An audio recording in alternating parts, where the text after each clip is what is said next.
Hello everyone and welcome to another Star Citizen Addicts Anonymous. I'm Nikki Batgirl D'Angelo, and today we're talking about the Khartu-AL inside of the latest PTU patch 2.3.0C, I believe it is.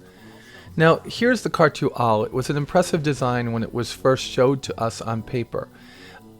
Originally the maneuvering thrusters were the main propulsion units. They were going to be at the end of these tendrils.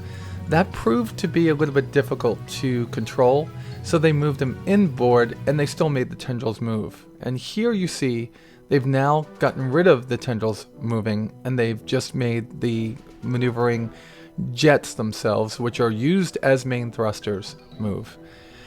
So why am I doing this video, right? I love the Khartu-AL, I love the design, and I just want to fly these alien ships, whether it be the glaive, the scythe, the blade, or this. And each one of them has their own problems, and right now the biggest problem has to do with this ship.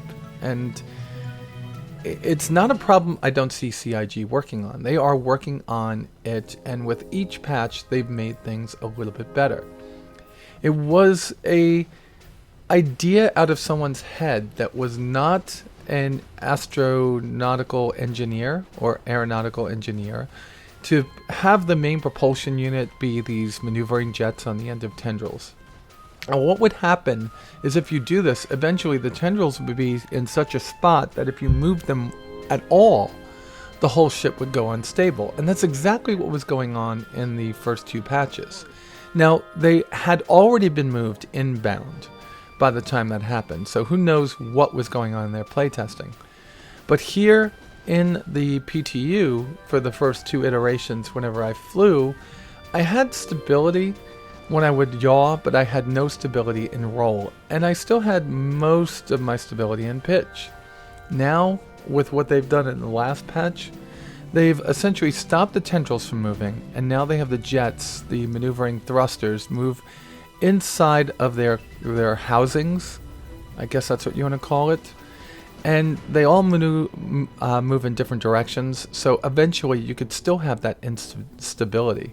And this is causing the ship not to be fun to fly. Now, other ships in the game have flight model issues. We know this. The Vanduul specifically have this massive issue with the fact that the maneuvering jets and the weight are not balanced. So when you go to turn, it takes a while for them to turn around, sometimes as long as 15 or 20 seconds. But this is a lot worse. You pitch and you force a roll. You roll and you force a pitch. And there's also sometimes when the maneuvering thrusters get so out of whack that when you go left, you're going right. When you go right, you're going left. When you push down, you're going up. And when you pull up, you're going down. And it's just confusing. I'm impressed that they're working on this. I'm more impressed, as I've said in my online, with my online friends, that they are willing to get away from the lore that they created around this ship and just to try to make it work. I originally looked at the tendrils as being the housings for the maneuvering jets, which were actually going to be the propulsion units, as being an outlandish idea. It was a pipe dream, right? And I kind of hoped I was wrong. I'm not going to say I'm right yet, because who knows? Maybe they do find a way for it to work. But currently, I just don't see this working. This was a $150 ship. It was probably bought in higher numbers than any of the Vanduul ships. So this is an important ship that they have to work on. And them showing that they have no problem trying to make this work makes me happy for now. I expected so much more from this ship. The lore has it as being an awesome racer. When they first released it to the PTU, it went 220 meters a second. Now they've upped it to 290 at least, and that's without any of the upgrades the M50 has for its for its race variants, I guess you could say.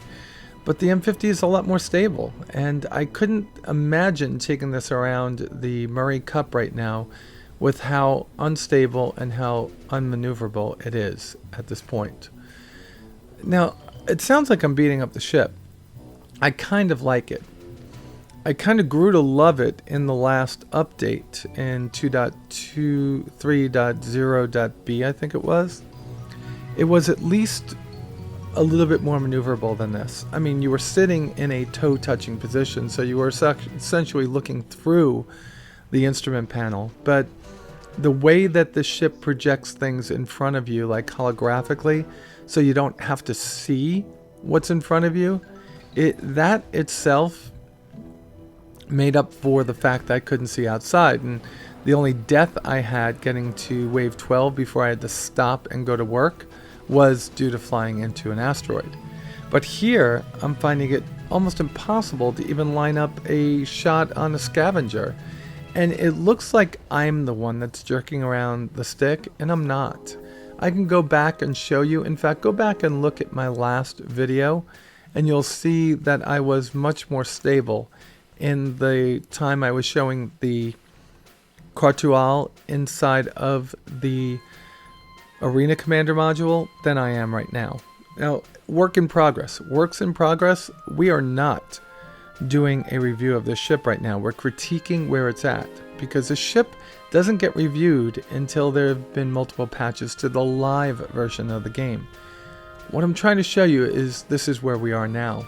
That bluish explosion was awesome. Does that mean the Xi'an have they mastered 0-point energy? Wow, that would be awesome, wouldn't it? So for the rest of this video, let's just talk about some of the things that are going on besides that with this ship. I'm pretty impressed with the shields that they have. I got to take a look and see what they're called. These shields are pretty tough. Now with the Xi'an's Khartu-AL being a scout would have to rely on its maneuverability, speed, and defensiveness to get in and get out of the area to see what's going on there. Now a scout would be like a lead ship that goes into an area to see what's there. It might have to take on some fighters while it's there and then get out as quickly as possible. So it should have a quick spooling jump drive also. And that's something I hope that they show here. There is going to be some kind of spool up time in the jump drives eventually in the PTU. At least that's what Chris has said in 10 for the chairman in the past. Currently, the quantum drives don't really have more than a couple of seconds spool up, but a jump drive might need to spool up for 10, 20, 30, 40 seconds a minute, depending on how big of a ship and how big of a jump point it is. So this is supposed to have one of those that's a quick spooling one. You're also supposed to have 2 people in this ship. So now that they've taken away the ability for the maneuver, or not the ability, but the design of these maneuvering jets being the way that this ship is propelled, and those jets being on the end of the tendrils, maybe the tendrils could be used for sensors, and maybe the tendrils would point in different directions at the same time to try to get a gist of what's in that area. We're not looking at this being a tracker. We're not looking at this being a command and control ship. What we're looking at this being, like I said, is maybe a squadron of these jump through a jump point and go into a system, and they take a look around and really quickly get an idea of what the enemy makeup is like in that system. I guess that's what the Xi'an used this ship for, and its maneuverability, speed, and the pilots that were flying it were, well, not more than a match, but made for a good match with the UEE Hornet pilots. That's what the lore says, and I'm hoping that that's what they do with the ship. I'm learning a little bit more how to fly the ship as time goes. If you watch, I am actually playing with that throttle and my boosters as much as I can. I do a lot of skidding stops and goes where I get the nose pointed around as quickly as I can. And by the time I got to level 9, I started to get a handle on the ship and figure out how I was going to play this ship. There's a lot of this stop and go and boosting in this ship. I wonder where the fuel intakes are. I don't see them, so how does it recharge its hydrogen to be able to use the boost? God, I hope I'm not using boost, and then in the PU I'm going to find out that I'm out of boost juice. We'll have to wait and see how that goes. But the ship, highly maneuverable yet unstable at this time. I think maybe the FCS, the flight control system, needs to be tuned just a little bit for the ship to give it a little bit of an edge. And I think that's probably what the next patch is going to show on this. I'm still at a point where I think that the final design is going to add a bunch of maneuvering jets on this ship, and that the main propulsion unit isn't going to vector as much as they thought it would in the lore, in the initial announcement of this ship.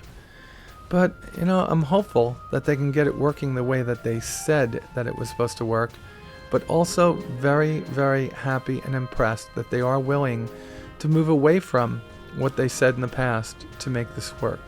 You know what? We've all been wrong at times, and if this is a point where CIG is wrong and they're going to correct it by, you know, coming to reality, that's great. But if they are persistent and persevere and actually get this working the way it was originally intended, I'll be even more impressed. Alright folks, that's my initial impression of the Khartu-AL. This is not a review. This is not a reason not to or to buy the Khartu-AL. All this is saying is that this is where the flight model of the Khartu-AL is right now inside of Arena Commander. And with that said, you all be safe out there, and I'll talk to you soon.